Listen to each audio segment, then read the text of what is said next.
Doctor, ನನ್ನ CRP ಜಾಸ್ತಿ ಬಂದಿದೆ, ಅದನ್ನು ಕಡಿಮೆ ಮಾಡಬಹುದಾ? ನಮಸ್ಕಾರ, ನಾನು doctor Nikhil C, clinical immunology ಮತ್ತು ರುಮಟಾಲಜಿ ತಜ್ಞ, ಬೆಂಗಳೂರು. CRP ಅನ್ನು ಕಡಿಮೆ ಮಾಡುವ ಮೊದಲು ಒಂದು ವಿಷಯವನ್ನು ಅರ್ಥ ಮಾಡಿಕೊಳ್ಳಿ. CRP ಒಂದು ರೋಗ ಅಲ್ಲ, ಇದು ಉರಿಯೂತ ಅಥವಾ ಇನ್ಫ್ಲಮೇಷನ್ನ ಮಾರ್ಕರ್. ಇದನ್ನು ಸ್ಮೋಕ್ ಅಲಾರಾಮ್ ಥರ ಯೋಚಿಸಿ. ಅಲಾರಾಮ್ ಸಮಸ್ಯೆ ಅಲ್ಲ, ಆದರೆ ಅದರ ಹಿಂದಿರುವ ಕಾರಣವೇ ಮುಖ್ಯವಾದ ಸಮಸ್ಯೆ.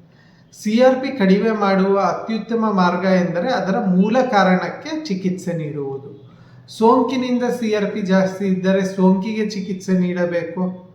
ಉರಿಯೂತ ಸಂಧಿವಾತದಿಂದ ಜಾಸ್ತಿಯಾಗಿದ್ದರೆ ಉರಿಯೂತ ಇನ್ಫ್ಲಮೇಷನ್ನನ್ನು ನಿಯಂತ್ರಿಸಬೇಕು. ಹೀಗಾಗಿ ಪ್ರಶ್ನೆ CRPಯನ್ನು ಹೇಗೆ ಕಡಿಮೆ ಮಾಡುವುದು ಅಲ್ಲ, CRP ಯಾಕೆ ಜಾಸ್ತಿಯಾಗಿದೆ ಎಂಬುದು.